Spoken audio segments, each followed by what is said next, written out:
Hello, everybody, and welcome to St. Pete Timebank's Timebanking Tales, a Storybank, a video anthology of timebakers around the world. Today's guest is Abby Greer from Kent, Ohio. Hi, Abby. Welcome. Thank you. Hello. Glad to have you here. Of course, I had to pick on Abby to be this first one because Abby is my main mentor in timebanking, somebody that I've known for quite a few years and has helped me drastically with doing what we do in St. Pete Timebank. So, Abby, my first question to you is going to be, who is Abby Greer? Oh, loaded question, right? Yeah, I feel like I have a lot of answers to that. Wow. I mean, I'm a lot of different things. I'm a mom to two beautiful adult children living their lives. I'm a wife to my husband, Chris Lasco. I am a dog mom to my little fuzzy Bodie, who I hope won't bark on this little chat. And I am pretty much retired executive director of our Crooked River Alliance of Timebanks and also the Kent Community Timebank. I remain a very solid Timebank member, still making a lot of exchanges. And good for you. Also now a part-time staff member, team member at timebanks.org, which I love, awesome. love. Awesome. So if you strip away all of the titles and all of the things that you've done and, the things that we often think about identifying ourselves as, it's like, who's the core of Abby Greer?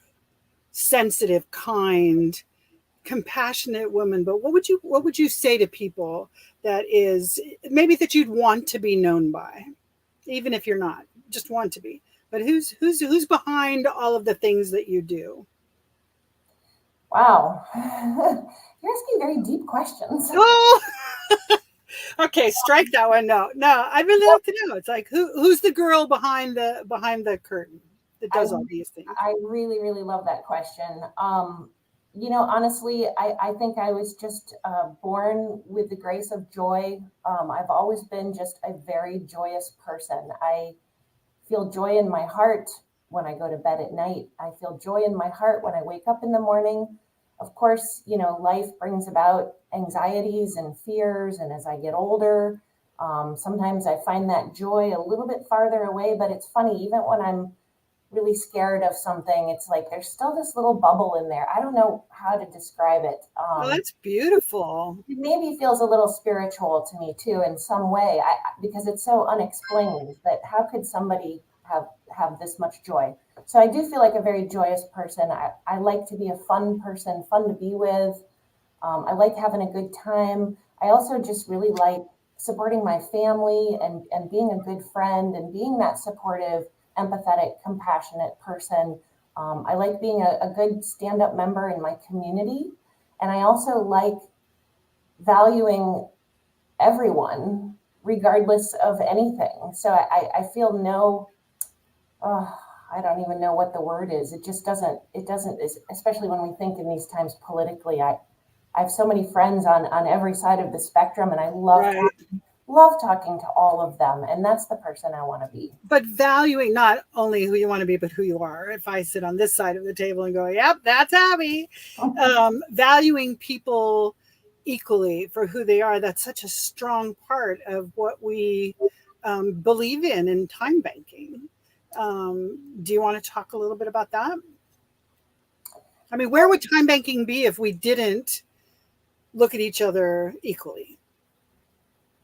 I think that's a great question too, because to me, we're just all these, little tiny beings on this little tiny planet for such a short little amount of time. And if we don't treat each other with love and kindness and respect and value and intrigue, wanting to know more about people, I think is another part of who I am. And where would we be without those actions? I think we'd all be in a little closed up thing with, monitors, or, maybe our brains would just turn into little computers. I don't know. Right. It's like, it would be a horrible place. Yeah. Experiencing live human relations is really what gets me high. Really. Yeah. And talking to people who feel differently or who are going through one thing or are having joys or concerns, like all of that is sort of the human element. Yeah. That's absolutely beautiful. So tell me, if you would, one of your most exciting exchanges that you've done. You've been a member since 2010. You started the timing in 2010. So that's a lot of years. Can you pick one that stands out to go that this was so fun or this was exciting, or maybe even one of them that's just the most unusual? Can you pick one? I can pick one. I also actually, every few years, I just get this little sense of pride about how many exchanges I've made because Yay! I know a lot of coordinators who actually don't time bank, and it always kind of rubs me the wrong way. I'm like, what? How can you not time bank? I will say that I've made 1,267 exchanges Wow.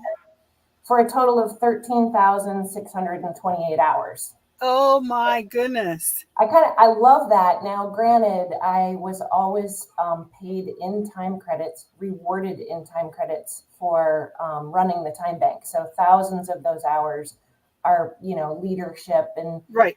board meetings and everything I did. I recorded all of my time, but Hmm. I did make the other, or well, not the other, but probably about maybe 900 to 1,000 other exchanges. And I actually listed all the ones that really, I went through all of them. That's incredible, though. And I'm going to encourage time bank coordinators that are watching this, because there will be coordinators as well as, regular members, to do that, to go see what it is that you're doing. When we get off this recording, I'm going to do it for myself. So thank you. Thank you. So talk to me about one of the most favorite ones. Pick, I pick will tell one. you, there's so many, and there's so many that are favorites, either because they moved me or when I was in them, I forgot whether I was giving or receiving, and Mm. the other person, and that's to me one of the best feelings about time banking, because you're like, wait, we both just got rewarded this huge gift, you know. So it's receiving. But one of my favorite stories, I think, is when we first started the time bank. My husband, bless his heart, he's been so supportive and so kind, and everyone in the beginning of time banking is like, I don't know if that's going to work, and that seems pretty alternative, and I don't know. Well, so I said, come on, honey, we're going to go on a time bank date.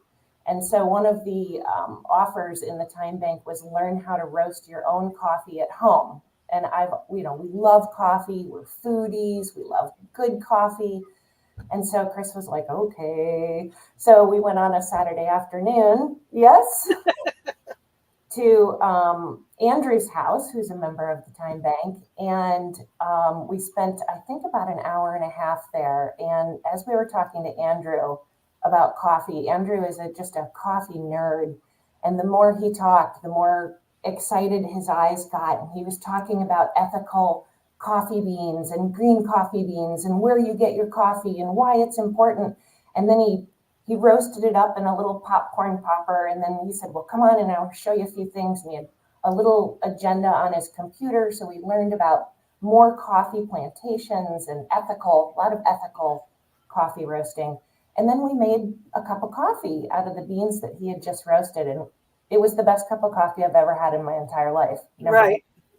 And Right. then number two, when we got home, Chris just looked at me and he said, I understand time banking now. Oh, wow. Wow. That's incredible. Yeah. That is totally incredible. And that exchange has spread across the United States because we got involved with Andrew and learned how to do the same roasting and started doing the same thing.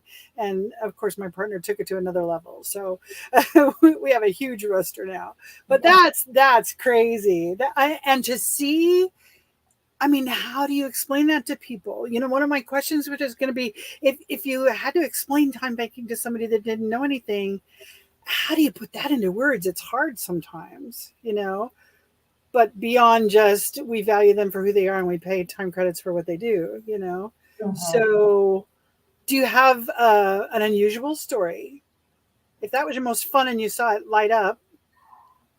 Well, being the coordinator of our time bank for so long, I heard a lot of very unusual stories. But I don't know if it's fair if it wasn't my own experience. But can I read you my list? Sure.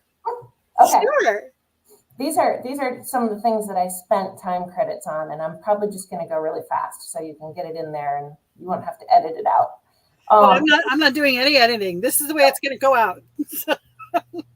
Okay, so what I have spent time credits on since 2010 are okay, eggs, including the delivery of eggs, fresh farm eggs, homemade soaps, cooking lessons, window washing, shopping, ask a nurse, house sitting, plant watering, dog walking, flowers, leggings, homemade skirts that I wear every day.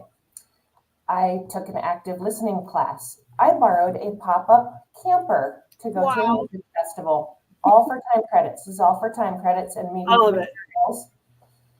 Staying at people's houses from the UP in Michigan down to Florida.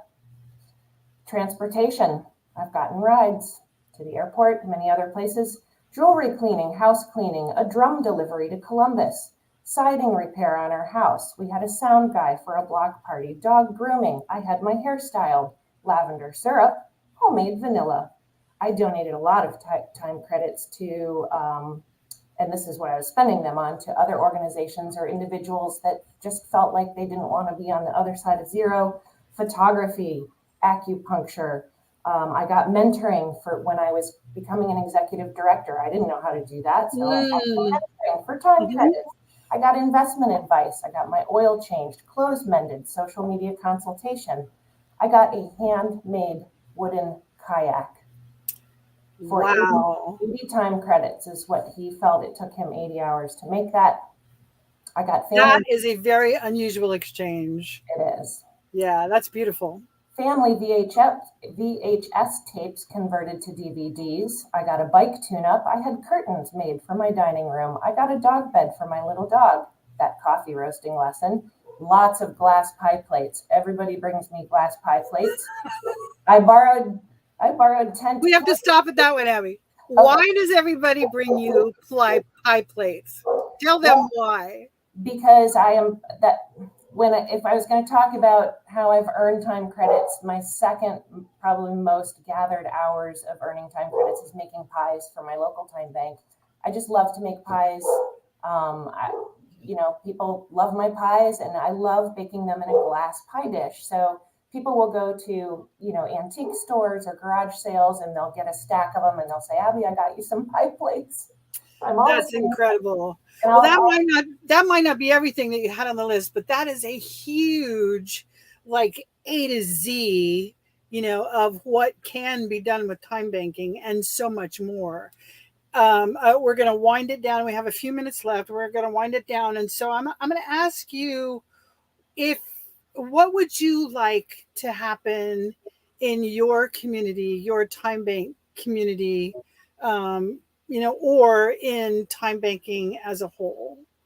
What would Abby like to see happen there in Kent and or in the whole time banking movement? I think I would like to see, 1 million more members. Okay, around here, 10,000 more members. I'd like to have it be more of a very common thing. I'd love to see a storefront or an office front that says Time Bank on it, where people go in, maybe even a community area that has a Time Bank element, just so that it's so widely known. And just to have more communities have it be like it would be bizarre if your community didn't have a Time Bank. There you go.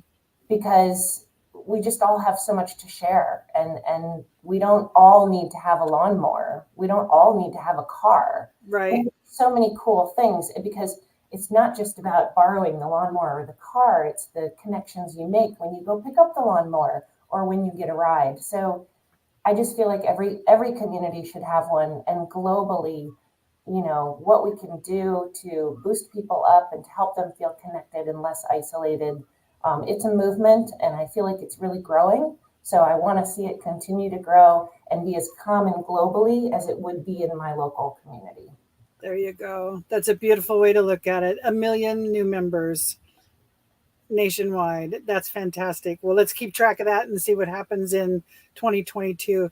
Thanks again, Abby. I forgot to push some of the buttons, so I'm going to push them now. If you're local to Kent, Ohio, you can join at crookedriver.timebanks.org. That is, Kent Time Bank is one of the Crooked River Alliance of Time Banks. And if you're local to St. Petersburg, of course, you can join us at stpetetimebank.org. Abby, thank you so much. I appreciate you being here. Again, one of my favorite people in the time banking world, and a very huge part of what we did in St. Petersburg and how I felt comfortable doing what I did was because of your leadership. So thank you very much. And we'll chat again with you soon. Thank you for having me, BJ. This has been a real treat. Remember, it's Time Banking Tales, a storybook by St. Pete Time Bank.